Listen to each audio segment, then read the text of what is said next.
नमस्ते भाइयों, कैसे हो आप लोग। भाई आपका ये पॉलिनोमियल का पार्ट 2 होगा, जो कि आपने पार्ट 1 देखा और उतना समझ आया उसके लिए भाई थैंक यू। उसी तरीके से पार्ट 2 है, पार्ट 2 में भाई ताबड़तोड़ बैटिंग कर दो। इसके वहां पे कुछ छोटे से कंसेप्ट बचे हुए, इस कंसेप्ट के बाद आपका कुछ भी नहीं बचेगा भाई। अगर पार्ट 1 नहीं देखा है जाके फटाफट से देख लो, आपको प्लेलिस्ट कंप्लीटली मिल जाएगी, चैप्टर 1 की, चैप्टर 2 की, आपके बोर्ड तक ऑलमोस्ट सारी चीजें करवा दूंगा। इसके बाद आरडी शर्मा सपोर्ट मटेरियल और जो प्रीवियस ईयर है वो, बस मैथ्स में डंका बजा कर मैथ्स एसएसटी इंग्लिश में भाई, ठीक है। इतनी गारंटी 90 प्लस की सोच लो आप, पूरी है। बस आपको करना क्या है, जो चीज करवा रहा हूं उसको मल्टीपल टाइम रिवीजन करना। तो चलो भाई आपके सामने सबसे पहले शुरू करते हैं, फिर जो भी ये हमारे पास इक्वेशंस है आपके सामने एक पॉइंट याद रखना चाहिए। लास्ट क्लास में हमने यहां तक पढ़ा था कि ये था number of zeros of polynomial. तो आप लोग फटाफट से मुझे ये कमेंट करके बताना, आप लोगों ने ये चीज बहुत बच्चों ने बताया। अब ना अभी मुझे ये पढ़ कर बताना आप लोग कमेंट करके कि ये एक्स पे जो कितने टाइम्स में कट कर रहा है और कितने पॉलिनोमियल्स हैं। तो भाई चलो अब अगला टर्म्स है हमारे सामने, जो इंपॉर्टेंट है, जो सबसे ज्यादा इंपॉर्टेंट मैटर करता है, ज्योमेट्रिकल। क्या है ये भाई? ये इंपॉर्टेंट हमारा ये ज्योमेट्रिकल। क्या है भाई? ये जो ज्योमेट्रिकल इक्वेशंस है यहां पे आप याद रखना। वैसे आपके सिलेबस में ये है नहीं, लेकिन आपको ज्योमेट्रिकल मीनिंग आपको समझ आना चाहिए, क्योंकि पता है क्या होता है, आपके इक्वेशंस जब भी बनते हैं तो ये आपके एमसीक्यू में पूछ देता है। तो बहुत सिंपल है, 2 मिनट की चीजें ध्यान रखो। जब भी कभी भी आपके सामने कोई भी इक्वेशन, ध्यान सुनो जो मैं बोल रहा हूं, जब भी कभी भी कोई भी इक्वेशंस के अंदर में कोई भी टर्म्स नेगेटिव में दिख जाए या पॉजिटिव में दिख जाए, जब आपको हर जगह पॉजिटिव में दिखता है, क्या जो पहला कोफिशिएंट है, जैसे मान लो कि मैं यूं लिखता हूं, जैसे मैं लिखा 2x², तो ये जो 2 है मेरा क्या है? पॉजिटिव है, कुछ नहीं होता, हिडन है, ठीक भाई। ये लिखा मैंने 2x², तो ये क्या है भाई? ये नेगेटिव है। तो जब भी कभी भी पॉजिटिव होता है तो आपको क्या करना है, पॉजिटिव के अंदर में एक्स एक्सिस के, तो हमेशा ये जो लाइन होती है इसे पैराबोला कहते हैं, ये ऊपर की ओर होता है। क्या होता है भाई? ये ऊपर की ओर होता है। ये पॉइंट आपको याद रखना कि जब भी कभी भी पॉजिटिव इक्वेशंस होता है तो पैराबोला कहां की ओर? ऊपर होता है, ऊपर ओपन होता है, ऊपर की ओर। यहां जानते हो आप, एक जीरोस ये हो गया, ये जीरोस ये हो गया, जो हमने जीरोस पॉलिनोमियल में आपको डिस्कस करके बताया था। समझ रहे हो बात को यहां पे? तो ये भी पॉइंट आपको याद रखना है। तो जो पैराबोला होता है, जब आपको पहले इक्वेशन आपको पॉजिटिव दिख जाए तो कुछ मत सोचना, इक्वेशन में आप सीधा सीधा पैराबोला ऊपर लगा देना, जिसके सबसे पहला पॉइंट पॉजिटिव होगा और जिसका नेगेटिव होगा सीधा सीधा पैराबोला। आप क्या, क्योंकि आप जानते हो ये नेगेटिव टर्म होता है, क्योंकि ये पहला क्वाड्रेंट होता है, ये दूसरा होता है, ये तीसरा होता है, तो इसीलिए आपको क्या करना है यहाँ पे, तो इस वाले लाइन में ये आपका नीचे की ओर होगा, तो पैराबोला ओपन डाउन नीचे की ओर होगा, क्योंकि ये नेगेटिव है।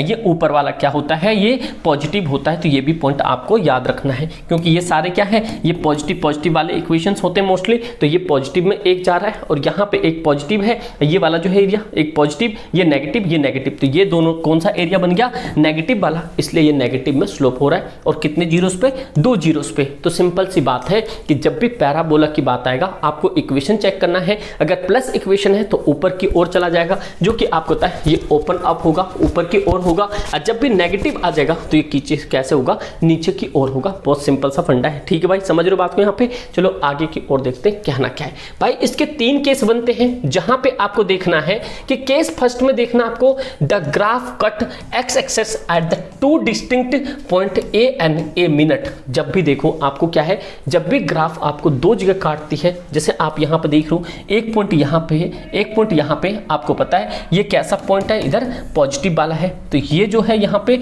ये इस तरीके का ग्राफ बन रहा है। तो ये पॉइंट याद रखना, ये जो ग्राफ है एक्स एक्सिस को 2 जगह काट रही है, तो ये पहला हो गया। दूसरा इक्वेशन बनता है, यहाँ पे ये एक्स एक्स क्या हो गया और ये वाई का, यहाँ पे भी 2 इक्वेशन, यहाँ पे भी 2 जगह जीरोस बन रहा है, क्योंकि यहाँ पे बोला ना एक्स एक्सेस एट 2, तो एक्स एक्सेस एट 2 मतलब कि 2 जगह, एक ये इक्वेशन और एक ये इक्वेशन। समझ रहे हो ग्राफ वाला? तो ये पॉइंट याद रखना, जब भी कभी भी ग्राफ कट करता है एक्स एक्स को एट एग्जैक्टली 1 पॉइंट, आप देख लो सीधा एक पॉइंट पे कट कर रहा है, यहाँ पे क्या कर रहा है, सीधा एक पॉइंट पे कट रहा है। तो यही पॉइंट आपको याद रखना। दूसरा केस ये होता है, अगर सपोज करो कभी ये बन के आ जाता है तो आप सीधा बता देना कि x axis at exactly 1 point, ये सीधा कहाँ पे कट कर रहा है? एक पॉइंट पे कट रहा है। यहाँ पे सिर्फ एक्स का खेला होता है, वो एक्स मत समझना जो जा चुकी है, ठीक भाई, ये मैथ्स का एक्स है, समझ रहे हो? सही रहो, मैथमेटिक्स में यही तो है, पुरानी एक्स का हमेशा याद दिलाता है। अरे ऐसा तो तुम लोगों के साथ नहीं है ना, समझ रहे हो बात को। चलो फटाफट से तीसरा समझो कि यहाँ कह रहा है the graph is the either completely above the X axis और the completely below the X axis. दो तीसरा केस बनता है, चाहे एक्स एक्सिस से देखो कितना डिस्टेंस है, एक्स एक्सिस से इतना डिस्टेंस है, तो ये तीसरा केस बनता है। ये देखो ये ऊपर की ओर हो गया, अप हो गया।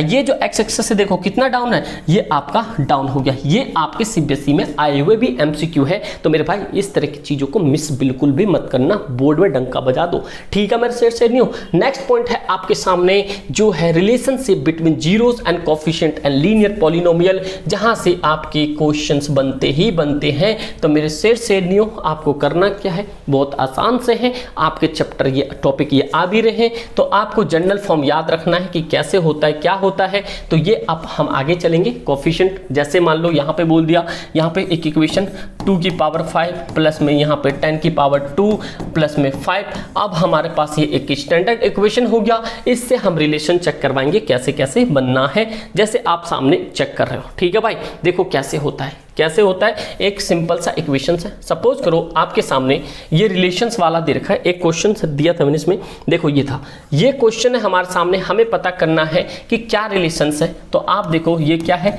px बराबर में 3x प्लस में 4, कुछ भी मत करो सीधा, ये 3x है प्लस में 4 है, इसके बराबर क्या लगाओ, आप जीरोस लगाओ, ठीक है भाई, ये समझ गए। फिर आप ये 3x बराबर ये -4 ये 4 अपॉन में 3, तो ये आपका एक जीरोस पॉली रिलेशंस बीच में वेरी कर जाता है। तो बस ये सिंपल है, लेकिन असली वाला खेल अभी आगे देखो। देखो भाई ये है असली गेम। क्या है मेरे भाई, असली गेम यहाँ पे है जो लिखा होगा क्वाड्रेटिक पॉलिनोमियल रिलेशन बिटवीन। ये बहुत ज़्यादा इंपॉर्टेंट है यहाँ से। अब आगे सुनो क्या है, क्वाड्रेटिक को सबसे पहले एक जनरल फॉर्म पता होना चाहिए आपको। यहाँ से पेपर बनता है तो भाई याद रखना, एक जनरल फॉर्म क्या होता है। ये आपके सामने ax² अब प्लस में है bx + c, एक ये आपका क्या है जनरल फॉर्म है। बस आपको इतना याद रखना है, बस अगर आप इतना याद रख लेते तो आपका क्वेश्चन बन जाएगा। जब भी बोलेगा क्वाड्रेटिक पॉलिनोमियल, तो आप देखो क्वाड्रेटिक मतलब हाईएस्ट पावर कितनी डिग्री इसकी 2 है, तो वो क्वाड्रेटिक पॉलिनोमियल हो गया। तो यहां से पॉइंट को आपको एक फॉर्मूला लगाना है जो कि आपको कन्वर्ट करना है अल्फा अब प्लस में बीटा, समझ रहे हो, दो चीजें। गामा आता है क्यूबिक वाले में, तो ये भी पॉइंट आपको याद रखना है। तो मेरे भाई आपको यहां से जब भी रिलेशन निकालते हैं तो एक फॉर्मूला याद रखना होता है। वो फॉर्मूला क्या है, बहुत आसान सा है, ध्यान से सुनो कैसे है। एक बनता है हमारे सामने सम ऑफ जीरोस, एक होता है प्रोडक्ट ऑफ जीरोस। मतलब सम का मतलब क्या होता है, एड ऑन करना, और प्रोडक्ट का मतलब क्या होता है, मल्टीप्लिकेशन करना। तो ये इक्वेशन कैसे वेरी करता है ये मैं अभी आपको क्लियर कर देता हूं, ठीक है भाई। यहां से चलते हैं, यहां से एक इक्वेशन लेता हूं मैं, इक्वेशन दिख रहा होगा, यहां से लेता हूं। आपके सामने क्या है, ax² है, ये bx है, ये c है, ये आपका वेरिएबल है, ये वेरिएबल है, ये कांस्टेंट है, ये टर्म है आपके पास, ये भी टर्म है आपके पास, ये भी एक तरह टर्म है, भले कांस्टेंट का फॉर्मेट हो। तो मेरे से नहीं, आपको क्या याद रखना है, जब भी सम ऑफ जीरोस होता है अल्फा प्लस बीटा आता है। अल्फा प्लस बीटा क्या होता है, जब भी कभी भी एक इक्वेशन होता है, उस इक्वेशन का मिडिल द स्प्लिटिंग टर्म करके हम पहले इक्वेशंस निकालते हैं, उसके दो टर्म निकालते हैं। पहला सम्स का होता है, दूसरा उसका प्रोडक्ट का होता है, उसका फॉर्मूला। सपोज करो जैसे आपके सामने एक एग्जांपल ले लिया मैंने, ये मान लो 2x² प्लस में 10 है, ठीक भाई, या 10x ले लेते हैं, अब प्लस में 5 है बराबर 0 है। यहाँ से मान लो 2x की वैल्यू आएगी, एक x वैल्यू यहाँ पाएगी, एक x की वैल्यू यहाँ पाएगी, जो भी वैल्यू है। तो ये हमारा क्या होगा अल्फा, और ये क्या हो जाएगा बीटा। इसी तरीके से ये कहानी बनती है। तो उसका फॉर्मूला होता है यहाँ पे, जो आपका मिडिल द स्प्लिटिंग निकल के आएगा, अल्फा प्लस बीटा अपॉन में coefficient of x। Coefficient of x का मतलब क्या हो गया, जो पूरे इक्वेशन में दिया होगा उसका x, कोफिशिएंट ऑफ x, समझ रहे हो बात को। तो इसके साइड वाला जो नंबर होगा वो यहाँ पे आ जाएगा, और नीचे दोनों में सेम होगा कोफिशिएंट ऑफ x²। जब प्रोडक्ट होगा तो आपका अल्फा इंटू बीटा दोनों को मल्टीप्लाई कर देंगे, यहाँ पे माइनस के साथ है, कांस्टेंट अपॉन में a है। कांस्टेंट का मतलब समझ रहे हो, जो कांस्टेंट नंबर होता है वो अभी आपके सामने जब इक्वेशंस आएगा। तो अब ध्यान से सुनो क्या है, एक बार क्वेश्चन से समझेंगे। जो पीछे एग्जांपल था आपके सामने, ये एक इक्वेशन दे रखा है स्टैंडर्ड फॉर्म में, 4x² प्लस में दे रखा है 3x प्लस में 2, एक ये आपका जनरल फॉर्म है। जनरल फॉर्म को देखते नहीं, आपको पता है इसके अंदर में क्या क्या देखा था हमने, ये देखा था ए एक्स स्क्वायर, अब प्लस में था ये बी एक्स प्लस में सी, ये पॉइंट समझ आ रहा है आपको, ये क्या था सी।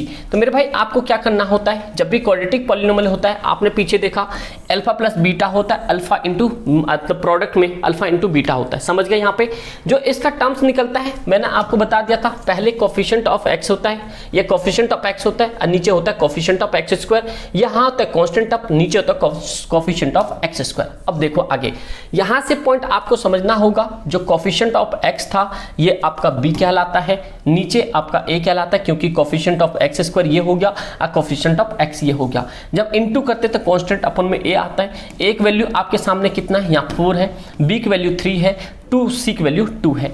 अब आप ये करते हो बी अपन में ए, तो बी क्या है आपके सामने, b क्या है आपके सामने 3 है, क्या है भाई यहाँ पे 3/4, और c कितना आपके सामने 2 ये कांस्टेंट कितना था आपके सामने, ये कांस्टेंट कितना था 2 था, 2/4। ये पॉइंट समझ गए, क्योंकि 2 है और नीचे ये पॉइंट समझ गए, और ये b वाला क्योंकि माइनस में आता है तो ये हो गया 3/4, ये दो टर्म समझ गए। तो इसी तरीके से आपका सम जो है जीरोस का, इस वाले का ये निकल के आया, और जो प्रोडक्ट ऑफ जीरोस निकल के आया ये 1/2 निकल के आया। क्या था फॉर्मूले पे, कुछ भी नहीं था, सीधा फॉर्मूला याद रखना है आपको, ये फॉर्मूला लिख लो, ये सम ऑफ स्टेटमेंट लिख लो, बात एक ही है, सीधा वैल्यू पुट कर दो, आपका आंसर आ जाएगा। लेकिन कभी कुछ बड़े क्वेश्चंस आते हैं जहां पे आपको फैक्टर बनाना पड़ सकता है, उस तरह के क्वेश्चंस जब आपको पार्ट 3rd या 4th करवाऊंगा, वहां पे आपको बहुत सारे क्वेश्चंस मिलेंगे जो आपके बहुत ही ज्यादा हेल्प करेंगे पेपर में। यहां तक आपको सारी चीजें समझ आ गई, अगर कोई दिक्कत परेशानी एक बार दोबारा देखो, फोकस करके देखो, आपको सारी चीजें समझ आ जाएगी। उम्मीद करता हूं वीडियो अच्छी लगी, अच्छा लगा दोस्त एक बार लाइक करके जरूर बताना, अपने दोस्त के साथ में शेयर करना दोस्त, ठीक है। Thank you so much, thank